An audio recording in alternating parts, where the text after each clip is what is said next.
오늘 말씀을 통하여서 몇 가지 교훈을 나누고자 합니다. 첫째 교훈은 감사의 교훈이에요. 오늘 맥주 감사절입니다. 제가 지난 주간을 지내면서 여러 번 성도들께 그런 권면을 했습니다. 너무 헌금하지 말라. 너무 많이 봉사하지 말라. 왜냐하면 하나님이 꼭 그것을 원하시는 것으로 착각하지 않나, 그런 걱정 때문입니다. 한 번도 하나님은 우리의 헌금을 원하지 않으셨습니다. 한 번도 하나님은 우리의 봉사를 원하지 않으셨습니다. 정말이에요. 그럼 하나님은 무엇을 우리에게 원하셨는가? 생명입니다. 생명. 얼마나 우리의 생명이 귀하길래 독생성자 예수 그리스도를 죽게 하셨을까? 십자가에 달려 죽으시고 성경은 우리에게 새 생명을 주셨다 했습니다. 우리가 새로운 생명을 가진 거예요. 이전 것은 지나갔으되 보라 새 것이 되었도다. 새 생명 이야기하는 거 아니겠어요? 요한계시록에 보면 교회들에게 하신 약속의 말씀 가운데 생명의 나무의 실과를 먹게 하겠다. 생명 주신다는 거 아니겠습니까? 생명의 면류관을 내게 주리라. 생명. 그런데 우리는 그 생명에 집중하지 못하고 교회에 와서 내가 물질을 많이 드렸네, 봉사를 이렇게 했네, 거기에 만족해서 이제 일상으로 돌아가서는 어떻게 합니까? 하나님을 잊어버립니다. 물론 감사하는 것 없지요. 그렇게 살아가는 것은 아닌지. 그럴 바에야 차라리 하나님께서 생명을 원하시는데 헌금을 교회에서는 덜 내더라도 내가 일상에서 감사하면서 살아가는 것이 낫지 않느냐, 그런 진정심에서 말씀드린 것입니다. 여러분, 한 끼 식사 정말 감사하고 계십니까? 성경은 너무나 많이 또 깊게 중요하게 한 끼 식사에 대해서 강조하고 또 강조합니다. 오늘 본문도 그와 관계가 있잖아요. 14절 하반절에 보면 우상의 제물을 먹게 하였고 우상의 제물을 먹게 했다, 이런 내용이 나오고 있습니다. 누가 누구에게 한 말씀인 줄 아십니까? 예수님께서 버가모 교회라는 성도들에게 이야기한 거예요. 버가모 교회 성도들뿐만이 아니라 여러분들에게도 말씀하신 것이지요. 그러니까 우리가 이 시간에 나누는 것 아니겠습니까? 그런데 이 맥락, 우상의 제물을 먹었다 그러면서 예수님이 책망하시는 거예요. 왜 그러셨을까? 사실은 우리가 절이라든가 혹은 다른 힌두나 아랍권 그런 나라들에 가서 그런 음식을 먹을 수가 있습니다. 그런데 가장 크게 꾸중하는 것이 우상의 제물, 한 끼 식사를 우상에게 제물로 바쳐진 음식을 먹었다는 내용이에요. 한 끼 식사. 아무리 화려하고 아무리 멋있다 해도 하나님을 믿는 교회가 아니고 하나님께 영광 돌리는 성소가 아니라면 다 사탄의 권자 아니겠습니까? 왜요? 거기에서 하나님을 배반하는 일, 하나님을 영광 돌리지 않고 가장 낮추고 또 낮추는 그런 작당들이 있기 때문에 그랬습니다. 그런 어려움, 한마디로 힘들고 어려운 지역이라는 것을 이야기하고 있습니다. 그런데 역시 서머나 교회나 에베소 교회와 마찬가지로 동일하게 예수님의 이름을 굳게 잡았습니다. 게다가 순교자도 있었어요. 13절에 보게 되면 내 충성된 증인 안디바가 너희 가운데 곧 사단이 사는 곳에서 죽임을 당할 때에도 나를 믿는 믿음을 저버리지 아니하였도다. 이렇게 굳건한 믿음을 가지고 신앙생활을 열심히 했다는 것입니다. 그런데 문제가 있어요. 책망할 것이 있나니 14절에 그 문제가 나오지 않습니까? 발람의 교훈을 지키는 자들이 있도다. 발람의 교훈을 지키는 자들이 있다. 그렇게 책망하십니다. 발람이 발락을 가르쳐 이스라엘 자손 앞에 걸림돌을 놓아 우상의 제물을 먹게 하였다. 발람의 교훈을 지키는 자들이 있도다. 이 얘기는 무슨 이야기입니까? 버가모 교회의 성도들 가운데 일부가, 다는 아니고 적은 무리의 사람들이 하나님 앞에 예배 드릴 때 똑같이 예배 드리고 하나님 앞에 감사 드릴 때 똑같이 찬양의 감사를 올려드렸는데 일상 현장으로 가서 이제 집에 가서 무슨 작당을 하는가? 괜찮지 뭐. 우상에게 올린 건 어떠냐? 그것 먹고 힘있게 주의 일 하면 되지. 이러면서 한 끼 밥에 대하여서 하나님이 원하지 않는 내용을 하게 되었습니다. 여러분, 그러면서 음식의 재물 그것만 먹었습니까? 자연스럽게 마음이 흔들리잖아요. 똑같이 이제 어떤 식으로 얘기하냐 하면, 야, 내 육신의 유익을 위하고 나를 위하는 거 하나님 뜻 아니냐? 그렇게 살아가면 되지 않느냐? 그렇게 나아간 것입니다. 일부가 그랬어요. 일부가. 여러분, 그 이후에는 어떻게 됩니까? 그들이 행음하게 되었습니다. 그리고 거기에서 끝나지 않고 야금야금 교회의 공동체의 다른 성도들에게 얘기하는 거예요. 야, 이거 괜찮다. 괜찮다. 그렇게. 15절에 보면 니골라당의 교훈을 지키는 자들이 있도다. 사실 이 니골라당들도 동일한 부류의 사람들입니다. 육신의 쾌락 괜찮아. 작은 거. 일상에서 조금 안 지키는 건 괜찮지.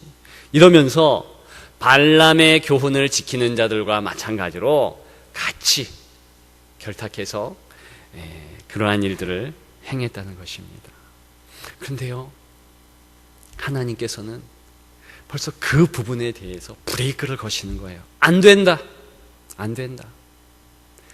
여러분, 우리 일상에 한 끼 식탁이 왜 그렇게 중요하겠습니까?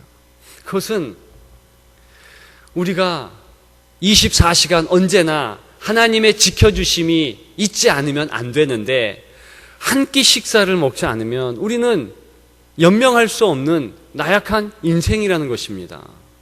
그리고 내가 한 끼 식사를 대면할 때 하나님의 배려와 하나님의 은혜가 있다는 것 아니겠습니까? 그래서 그 한 끼 식사부터 감사하라는 거예요. 성도의 기초는 거기에서부터 시작된다는 것입니다. 그래서요, 성경에 보면 놀랍게도 음식에 대한 명령이 그렇게도 많습니다. 신명기 14장에는 먹지 말라는 것이 많아요. 낙타, 토끼, 부엉이, 울빼미, 타조, 이런 거 먹지 말라는 거예요. 심지어는 돼지고기도 먹지 말래요. 그것뿐이 아닙니다. 지금은 우리가 잘 먹고, 저도 가끔 먹는 새우, 게, 랍스터, 이런 거 다 먹지 말래네요. 여러분, 왜 먹지 말라고 그랬을까?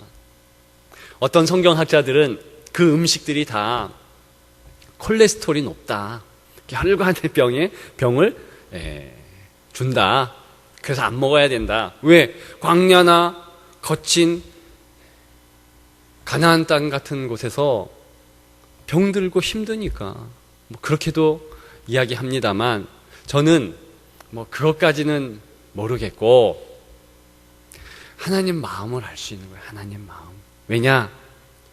정말 진정한 감사는 한 끼 음식, 내가 먹어야 할 것 먹고 먹지 말아야 할 것 구분해서 안 먹으면서 나는 하나님의 백성이구나. 하나님께서 먹으라고 준 것에 대하여서 이렇게 하나님이 주셨으니 감사해야 되겠구나. 그랬다는 것입니다. 아예 40년간의 광야 생활 가운데서는 다른 거 일체 먹지 않고 하늘의 만나 줬잖아요. 여러분, 그 하늘의 만나의 교훈은 무엇입니까? 주면 먹고 안 주면 안 먹는 거예요. 그래서 주기도문에 보면 일용할 양식을 우리에게 주사, 그 기도가 있습니다. 일용할 양식, 날일자에 쓸 용자잖아요. 하루 풍족한 음식을 주옵소서, 이 기도 아니겠어요? 그러니까 우리가 놓치고 있는 하나님 앞에 감사, 맥추절에 다시 한번 되새겨야 할 감사는 사실은 일용할 양식에 대한 감사입니다.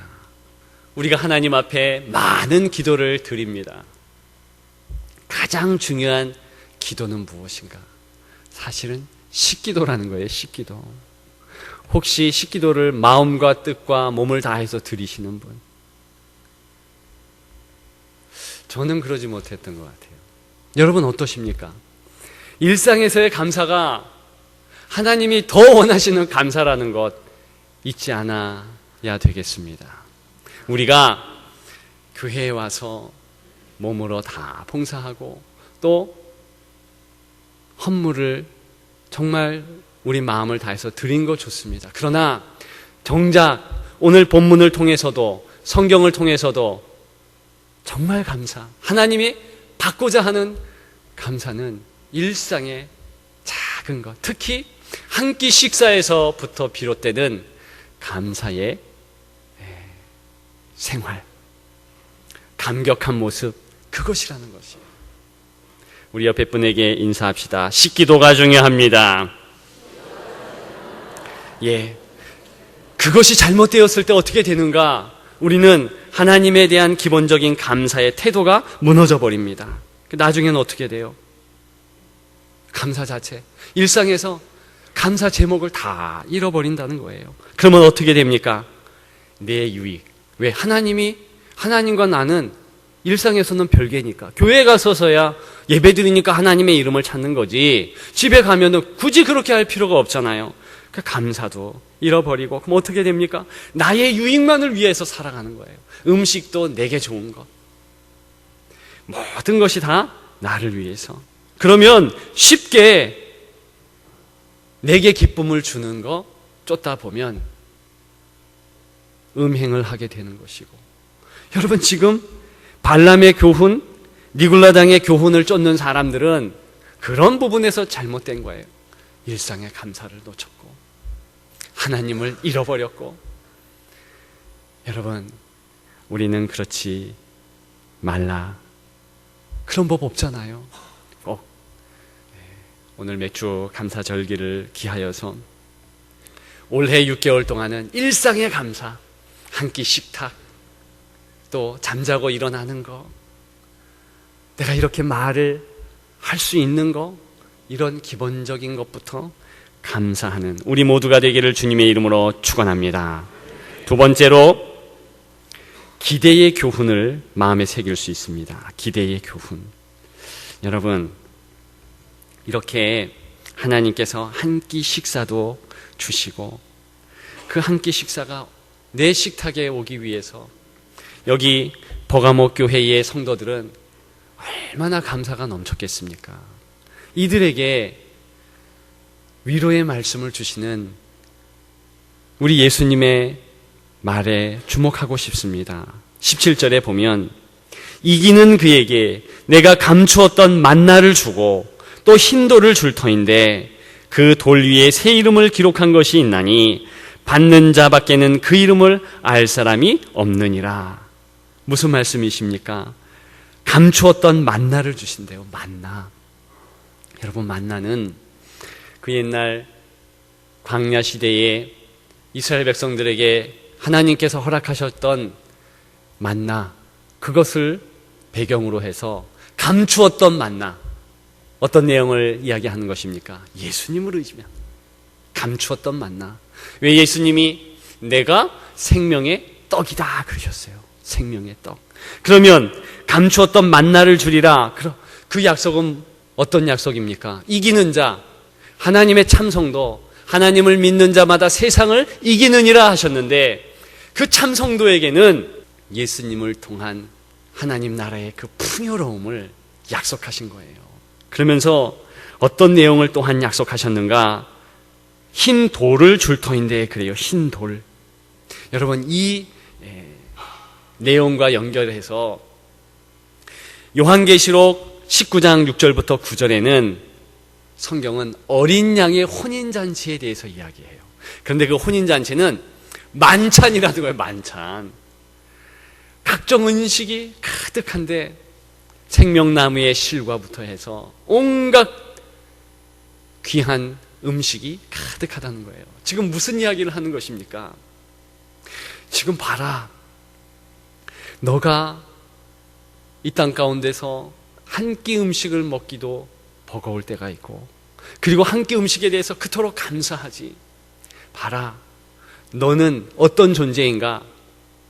내 약속이 있는데 어린 양 혼인잔치의 만찬에 주인공 되는 은혜를 주시겠다는 것입니다. 여러분, 이것은 얼마나 큰 은혜인가? 그 돌 위에 새 이름을 기록한 것이 있나니 받는 자밖에는 그 이름을 알 사람이 없느니라. 여러분, 그 흰 돌 위에 이름을 새겼잖아요. 그런데 이 이름이, 제 이름을 새기는데, 이제 하나님 나라의 어린 양 혼인잔치에 나아갈 때 그 만찬성에서의 제 이름은 지금의 이름과는 다르고, 받은 사람, 경험한 사람만 알 정도로 어마어마한 이름을 준다는 거예요. 성경에는 꼭 새 하늘, 이렇게 새 자를 붙이잖아요. 새 땅, 새 이름. 그런데 엄청난 은혜를 주심에 표상을 지금 주시는 것입니다. 상상할 수가 없어. 기대할 조차 없는 저에게 새 이름을 주시는 거예요. 비밀스러운 이름, 영광의 이름. 여러분, 이쯤 되면 야, 대단하다, 이런 마음이 들어야 되는데 표정을 보니까 안 그러신 것 같아. 이것은 우리 일상에 별로 한 끼 밥에 대해서 감사함이 없다는 반증입니다. 저부터 그래요. 저부터. 기대에 대한 교훈은 무엇입니까? 야, 우리가 일상이 이렇게 하나님 앞에 감사하는 것이 미천하구나라는 고백입니다. 여러분, 꼭 기대하십시오. 오늘 알 사람이 없도다. 저는 이 제목을 정하면서 가슴이 뭉클했습니다. 성경을 미리 많이 읽어봐서 그랬겠지만 여러분들도 그래야 한다는 거예요. 성도는 다 그래야 한다는 것입니다. 하나님 나라에 대한 기대. 그날에 내가 주인공이구나. 그날에는 그렇게 훌륭한 식탁이 차려지는구나. 내 잔이 넘치나이다. 내 상이 넘치나이다. 그 고백을 하겠구나. 그 이름을 알 사람이 없느니라. 여러분, 그날을 상상하고 나아가는 여러분들 되기를 주님의 이름으로 축복합니다. 마지막 세 번째 교훈이 있습니다. 그것은 회개에 대한 교훈입니다. 회개에 대한 교훈. 여기 보니까 16절에 회개하라. 그러지 아니하면 내가 내게 속히 가서 내 입의 검으로 그들과 싸우리라 그랬어요. 그들과 싸우리라. 그런데 지금 이렇게 한 끼 식사, 일상에서의 범죄를 범하는 그런 니골라당 혹은 발람의 교훈을 따르는 자들이 일부 교회에 있었다는 거예요. 그런데 여기 보십시오. 회개하는데 회개는 그 사람들만 회개하는 것이 아니라 전 교우들이, 여기 지금 회개하라는 주체가 누굽니까? 내게 속히 가서 이렇게 얘기하는 거 보니까 우리 모두 교회 구성원 다 교회에서 어떤 일이 벌어졌다 그러면 회개는 내가 해야 되는 거야, 내가. 그런데 예수님이 와서 누구와 싸워요? 나와 싸웁니까? 회개하는 나와 싸웁니까? 그것이 아니라 그들과 싸우리라 그랬어요. 그들. 하나님께서 혼내키는 것은 그들이에요. 그들. 즉 니골라당의 교훈을 따른 자 혹은 발람의 교훈을 따른 자, 그들을 주님께서 징치하시고 징계하시지만 그러나 회개는 같이 하는 거예요. 여러분, 회개라는 것이 무엇입니까? 잘못했습니다 울고 하는 것이 회개입니까? 아니요. 그 죄를 짓지 않는 것이 회개입니다. 다시 얘기해서 회개하라라는 것은 나도 그 죄를 지을 수 있으니까 경성해서 그 죄를 짓지 아니하도록, 지금 버가모 교회의 성도들에게 구체적으로 국한해서 이야기한다면 일상의 죄를 짓지 아니하도록 조심하는 거죠. 안 하는 거죠. 야, 그래, 한 끼 식사 감사해. 좀 넓게 이야기하면 무엇입니까? 모든 성도들은 교회에서 일어나는 모든 회개거리는 남의 이야기가 아니라 내가 회개할 거라는 거예요. 내가.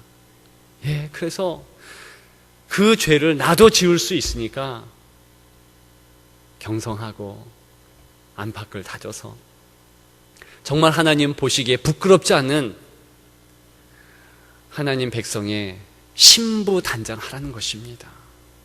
여러분, 회개의 교훈은 무엇입니까? 남의 죄, 내 죄 가리는 것이 아니라 다 그것이 내 죄다. 왜? 내 죄성, 남의 죄성은 반드시 내 죄성과 연결되는 것이니까 그것 보면 내가 알 수 있는 거예요. 그리고 더 아름다운 공동체. 여러분, 여기 보면 예수님의 모습이 심판주의 모습 아닙니까? 심판주. 좌우에 날성검을 가지신 이 12절에 이 심판주는 우주의 심판주예요. 그래서 온 세상을 다 심판하실 것입니다. 그럼에도 불구하고 가장 관심 있는 곳은 교회예요. 교회. 그러면 세상은 어찌 되었든 교회의 성도들은 회개하면서 내가 죄를 짓지 아니하도록 씨름해야 된다는 거예요. 세상은 주께서 심판하시니 때로는 놓아둬도 괜찮습니다. 우리가 우리 교회의 순수한 신앙생활을 위하여서 기도하고 회개하고 그렇게 나아가는 것, 이것이 회개의 교훈인 줄 믿습니다. 이것을 기억하고, 여러분, 음식 중에는 영혼을 상하게 하는 음식이 있습니다. 왜? 그 음식이 참 좋고 입에 달콤하고 심지어는 육신에 힘을 북돋는 음식이지만 같이 먹는 자들이 행음하도록 하고 죄를 짓도록 하고 하는 그런 자리로 나아가게 하는 것은 끊어야지요. 일상에서 그렇게 해야 할 것입니다. 여러분, 예수님께서 우리에게 성만찬을 주신 것, 모든 음식은 거룩함. 성만찬 때에 예수 보혈로 내게 귀한 음식, 예수 그리스도 몸과 피를 내게 주셨으니 이것이 내게 수혈됨으로 나는 깨끗해서 이제 이 상징의 행동을 기점으로 해서 내가 무슨 음식을 먹든지 정말 신부단장하듯이 하나님 보시기에 합당하게 주님 감사합니다. 감사기도 길게 하라는 것이 아니라 진정으로 그 마음을 가지고 감사하며 기대하며 회개하며 그렇게 나아가시는 여러분들 되시기를 주님의 이름으로 축복합니다.